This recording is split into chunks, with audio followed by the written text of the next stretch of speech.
Under arrest. You are getting where you are going to be released. Right now.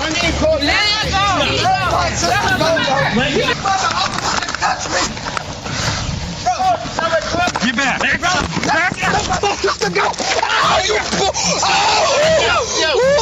Right now. Stop moving. Right now. She was hungry. That was the beginning of everything. Not anger, not malice, not some deep criminal intention buried beneath years of resentment. Just hunger and a pizza and a price tag that was exactly $1 more than she expected. It sounds like nothing. It sounds like the kind of thing that happens every single day in every gas station, every convenience store, every late-night drive-through across America. You look at the price, you blink, you say, I thought it was cheaper. The clerk shrugs. You pay, you leave, you eat your pizza, you forget about it by morning. That is how it was supposed to go. That is not how it went. By the end of that night in Kewanee, Illinois, 3 women would be in handcuffs. A gas station would have a damaged shelf. 2 police officers would be assaulted while on duty. And a dispute over $1 single would be transformed into a string of criminal charges that would follow these women for years. $1, 3 arrests, a night none of them will forget. This is what happens when a small moment becomes a catastrophic choice. And it was all caught on camera. It was supposed to be a normal night. Kewanee is a small city in Henry County, Illinois. Population just under 10,000 people.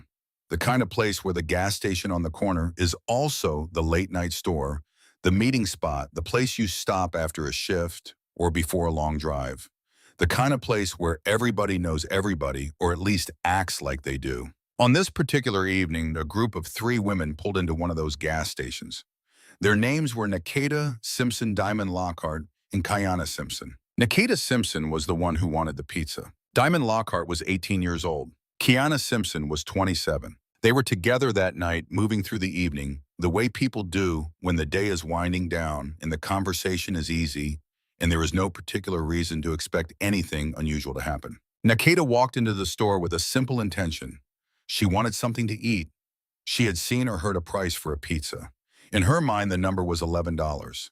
She was confident enough in that number that she approached the counter without hesitation. The clerk behind the counter rang up the pizza. The total was $12. That $1 gap is where everything began to unravel. Nakeita pushed back. She told the clerk the price was wrong. The clerk disagreed. The exchange became tense. Voices were raised. The clerk held the position, Nakeita held hers. What might have ended in 30 seconds with a shrug and a decision stretched out into an argument that would bring law enforcement through the door. On a night that started completely ordinary, the temperature inside that gas station was already beginning to rise. Here is the moment that everything could have stopped. Nakeita Simpson had 2 choices in front of her. She could accept that the price was $12 pay and walk out with her pizza. Or she could refuse to pay, leave the pizza on the counter, and walk out without it. Either way, she was out the door. Either way, the night continued normally. Either way, tomorrow came without incident. She chose a third path. She refused to pay the $12. But she also refused to leave the pizza behind and simply walk away. Instead, she demanded her money back and stood her ground at the counter. The argument kept going. The clerk kept holding their position. The confrontation refused to die on its own. Someone called the police. Officers responded to the gas station. They walked into a situation that on the surface appeared entirely manageable. A pricing dispute, a disagreement between a customer and a store employee. The kind of call that gets resolved in 5 minutes with a calm voice and a clear explanation. The officers assessed the situation and communicated a straightforward legal reality to the group of women. This was a civil matter. A pricing dispute between a customer and a business is not a criminal issue. Police cannot force a store to give a refund. They cannot adjudicate the difference between what a customer thought the price was and what the register says it is. That is not their role. That is not the law. What the police could do, however, was honor the rights of the business owner. The owner of the gas station did not want these women in the store anymore. That is a right every business owner possesses. They may refuse service. They may ask a customer to leave. And when a customer refuses to leave after being asked, that refusal crosses a legal threshold. The officers communicated this clearly. They told the women the dispute could not be resolved through law enforcement. They told them the store owner wanted them to leave. They told them that if they chose not to leave, the situation would become something far more serious than a disagreement over $1. That was the last moment anything could have gone differently. That was the door that remained open right up until the moment it was slammed shut. What happened next moved fast. The women did not leave. Instead of walking toward the door, they stayed. They argued. Words escalated. The tone inside the gas station shifted from tense to volatile. Nakeita Simpson was not backing down. She was angry. She felt she had been wronged, and she wanted someone to acknowledge that. The officers gave repeated instructions to leave the premises. Nakeita allegedly made her anger physical. According to accounts from that night, she moved through the store in a way that resulted in damage to store merchandise. A shelf was disturbed, items were displaced. The line between a verbal confrontation and a physical incident had been crossed. The officers moved to take Nakeita into custody. That decision changed everything that came next, because the moment those officers reached for Nakeita Simpson, Diamond Lockhart, and Kewanee Simpson did not stand back. They moved in. Diamond Lockhart was 18 years old. Kewanee Simpson was 27. And in that moment, both of them made the same catastrophic decision. They placed themselves between the officers and Nakeita. They pushed. They struck. They fought against uniformed police officers who were in the process of making a lawful arrest. The confrontation spilled outside. The gas station lot, lit by fluorescent lights and security cameras, became the scene of a physical struggle that involved 3 women and at least 2 officers. There were no weapons, but there was violence. It was chaotic, it was loud, and it was documented in real time by the cameras that watched every corner of that parking lot. By the time it ended, all 3 women were on the ground. All 3 were in handcuffs, and the night was far from over. The immediate aftermath of an arrest tells you something about a person. Not always something definitive, not always something fair, but it tells you something about how they process what just happened and what they believe about their own role in it. Nakeita Simpson, Diamond Lockhart, and Kewanee Simpson were placed into police custody and transported to the station. All 3 were in handcuffs. All 3 had been physically restrained after a struggle on a gas station parking lot in Kewanee, Illinois. The security cameras at the gas station had recorded everything, not fragments, not a partial view from one angle. The cameras at that location captured the interaction from the moment the argument reached its peak through the point of the physical confrontation and the subsequent arrests. The footage was clear. The footage was continuous. And the footage told a story that did not require interpretation. What the cameras showed was a civil disagreement that became a verbal confrontation that became a refusal to comply, a refusal that became property damage, and property damage that became an assault on law enforcement officers. Step by step, frame by frame, it was all there. The officers involved were processed for any injuries sustained during the struggle. The business was secured, reports were being drafted, and inside the station, 3 women were making a lot of noise. Because even after the handcuffs were on, even after the struggle in the parking lot had ended, even after the cameras had captured everything they needed to capture, the confrontation continued inside the walls of the Kewanee Police Department. What was said in those walls and how it was received would become part of the record. The interrogation room changes the dynamic. Outside, in the heat of a confrontation, adrenaline is a force multiplier. Voices get louder. Bodies move faster. The sense of being watched or recorded feels distant compared to the immediate pressure of the moment. People do things in the open air of a crisis that they might not do if they could see themselves doing it. But the interrogation room is different. The room is small. The walls close in. There is no crowd to play to and no momentum from the street to carry you forward.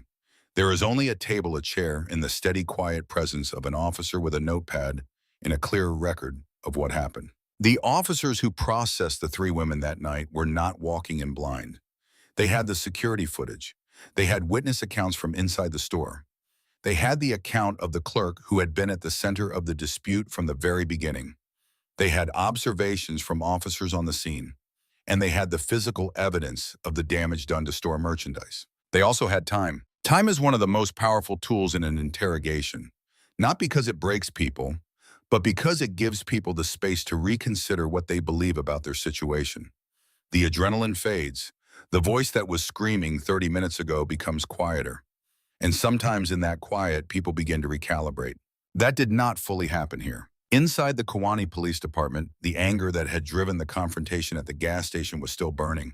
The women were loud, they were insistent, and they introduced a new element into the conversation. They accused the officers of racism. They accused the department of bias. They said what had happened to them at that gas station was not about a pizza and not about a pricing dispute. They said it was about who they were, about what they looked like, about a system that they believed treated people like them differently. These are accusations that must always be taken seriously. These are also accusations that must be examined in the context of what actually happened. And that examination was about to begin. What a person says when they are first questioned tells a story. Not always the true story, not always the full story, but it is a story, and it is the story that investigators begin to test against the evidence in front of them. Nakeita Simpson spoke. Her account centered on what she believed to be a genuine injustice. She had been told the pizza was $11. She had come to the gas station with that number in her mind. When the price came up as $12, she felt cheated. She felt the store was trying to take something from her that she did not owe. She felt she had a right to stand her ground and demand what she believed was correct. She did not frame what happened to the shelf as intentional destruction. Her version of events was shaped around her sense of grievance over the original dispute. Diamond Lockhart spoke. At 18, she was the youngest person in custody that night. Her account focused on the moment the officers moved toward Nakeita. From her perspective, she was watching someone she cared about be taken into custody, and she reacted. She did not describe her involvement as an assault. She described it in the language of loyalty, of protecting someone she was with. Kewanee Simpson spoke. At 27, Kewanee was the oldest of the three. Her version carried similar themes. The intervention was framed around connection to Nakeita and a sense that what was happening was wrong. She spoke about not understanding why this had gone as far as it had over something so small. What none of them fully accounted for in those initial statements was the sequence. They spoke about their motivations. They spoke about their feelings. They spoke about what they believed was happening to them. But the cameras had recorded the sequence. And the sequence was not ambiguous. That gap between what the women believed happened and what the cameras showed happened was the space where the investigators would do their most important work. Evidence does not argue. It does not have a perspective. It does not carry loyalty or fear or grief. It simply exists, and it is either consistent with what happened or it is not. The investigation into the events at the Kewanee gas station did not require weeks of detective work or forensic laboratories or complex warrants. The evidence was gathered in large part before the officers had even finished filing their reports. The security camera footage was the anchor. The video captured the women entering the store. It captured the dispute at the counter. It captured the interactions with law enforcement when officers arrived. It captured Nakeita Simpson and the damage to store merchandise. It captured the moment officers moved to make an arrest. And it captured Diamond Lockhart and Kewanee Simpson physically intervening in that arrest. The footage was reviewed, it was documented, and it told a story that aligned directly with the officers' accounts and with the physical evidence from the scene. Beyond the cameras, the store clerk provided a statement. The clerk had been at the center of the original dispute and had witnessed the escalation from its earliest point. The clerk confirmed the pricing was correct. The clerk confirmed that Nakeita had refused to accept this and had refused to leave the premises after being asked by the store owner. The physical condition of the store shelf was documented. The items that had been displaced or damaged were cataloged. Photographs were taken. The officers involved in the arrest documented their accounts of the physical confrontation, including the moments in which Diamond Lockhart and Kewanee Simpson made contact with officers during the arrest of Nakeita Simpson. Each piece of evidence pointed in the same direction. There was no version of the investigative record that supported the claim that officers had used excessive force or targeted the women based on race. The footage began long before any officer arrived on the scene. The footage showed the progression of events in real time. The footage was not edited. The footage was not partial. It showed a dispute over $1 that the women had chosen at every turning point to make worse. Charges were formally prepared. They were serious. The weight of a criminal charge is not always proportional to the event that caused it. This is one of the quiet truths that the justice system contains. A moment that lasts 30 seconds can produce consequences that last 30 months or 30 years. The women arrested at the Kewanee gas station faced a set of charges that reflected the full arc of what had happened that night, not just the original argument at the counter. Nakeita Simpson faced the most significant legal exposure. She was the origin point of the confrontation. She was the one who had refused to leave after being legally instructed to do so. She was the one whose actions resulted in damage to store property, and she was the one in the process of being lawfully arrested when her companions intervened on her behalf. Her charges reflected all of this. Criminal trespass for remaining on the premises after being asked to leave by the store owner. Criminal damage to property for the damage to the store shelf and its merchandise. And depending on what occurred during the arrest itself, additional charges related to resisting or obstructing a peace officer were also on the table. Diamond Lockhart, 18 years old, faced charges for her role in the physical confrontation with the officers. Aggravated battery of a police officer is a serious felony in the state of Illinois. It does not require injury to the officer. Physical contact during an attempt to prevent a lawful arrest can satisfy the elements of that charge. Diamond had placed herself directly in the path of officers making an arrest. That decision had legal consequences that would not simply disappear because of her age. Kewanee Simpson, at 27, the oldest of the three, faced similar charges for her role in the same confrontation. Her age and her position as the most mature person present made her choices particularly significant in the eyes of the law. She had seen the situation developing. She had seen officers arrive. She had heard the instructions given, and she had still made the decision to physically intervene. Aggravated battery of a law enforcement officer, criminal trespass, criminal damage to property, resisting arrest.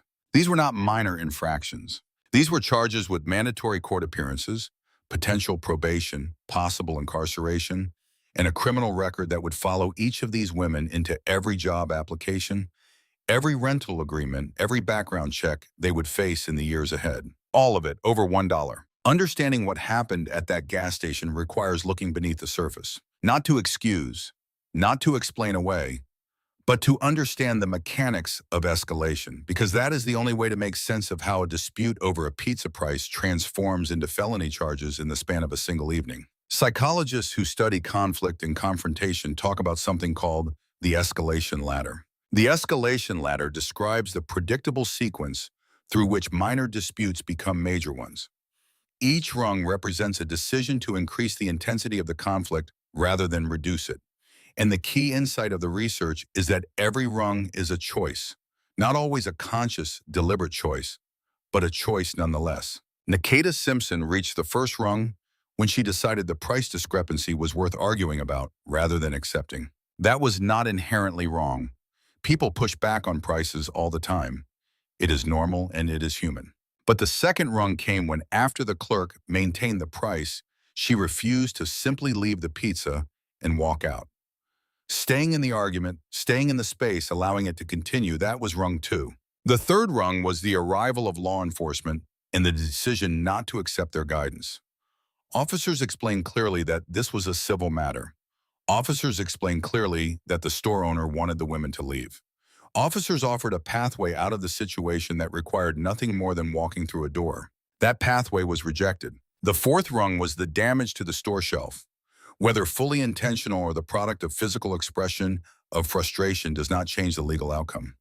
Contact with store property resulting in damage in the presence of officers is a rung that cannot be unclimbed. The fifth rung, and the one that transformed a misdemeanor situation into potential felony territory, was the decision by Diamond Lockhart and Kewanee Simpson to physically intervene in a lawful arrest. This is where the psychological analysis of the interrogation footage becomes most revealing. When officers questioned the women about why they intervened, the answers were grounded in loyalty and in a felt sense of injustice. Diamond Lockhart described a visceral impulse to protect Nakeita. Kewanee Simpson described a feeling that the arrest was wrong and that she needed to do something about it. These are deeply human impulses. Loyalty is not a character flaw. The urge to protect someone you care about is not inherently dangerous. But the interrogation footage reveals something important about how those impulses were processed that night. Neither Diamond nor Kewanee paused to consider the consequences of their intervention. Neither of them ran through even a brief internal calculation about what physically confronting officers would produce. The impulse came and the action followed without the buffer of thought. This is what crisis psychologists call reactive behavior. It is the opposite of responsive behavior. A responsive behavior involves a gap between stimulus and response. Reactive behavior collapses that gap entirely. The gap, small as it is where all decisions live. The women who sat in that interrogation room that night were not unique in their impulsiveness. They were human. They were in a heightened emotional state. They were reacting to what they perceived as injustice in real time. But the law does not create exceptions for reactive behavior. And the cameras had recorded every single rung of the ladder. It would be easy watching the footage from that gas station to become absorbed in the spectacle of the confrontation. The shouting, the struggle, the handcuffs and the flashing lights, in the chaotic energy of 3 women and multiple officers in a gas station parking lot in a small Illinois city in the middle of the night. It would be easy to frame this story around the drama. But there is no dramatic centerpiece here in the traditional sense of true crime. There is no murdered victim. There is no missing person. There is no family waiting for answers that may never come. What this story has instead are 3 women who made a series of choices that cost them dearly. And the person who deserves the most careful consideration in this story is also the person who is most easily overlooked. The clerk, the employee of that gas station who rang up a pizza for $12 and found themselves at the center of a confrontation they did not invite and did not want. That clerk went to work that night expecting a normal shift. They stood behind a counter and did their job. They rang up merchandise at the price listed in the register. They did not cheat anyone. They did not overcharge anyone deliberately. They did not do anything except accurately state the price of a food item. And for doing their job correctly, they were subjected to a prolonged verbal assault. They watched the store they worked in be physically damaged. They saw the situation escalate to the point where police were called, a struggle broke out in the parking lot, and 3 people ended up in handcuffs. This clerk went home that night to a different kind of life than they had when they showed up for work. There is also a quieter victim in this story, one that is harder to see but just as real. The 3 women themselves, not because they bear no responsibility for what happened. They do. Every choice they made that night was theirs to make. But each of them walked into that gas station as someone with a future with possibilities, with the capacity to build something. Nakeita Simpson, Diamond Lockhart, Kewanee Simpson.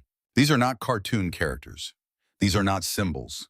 These are human beings who allowed one bad night to attach itself to their names in a legal record that does not disappear. Diamond Lockhart was 18 years old. Let that sit for a moment. 18.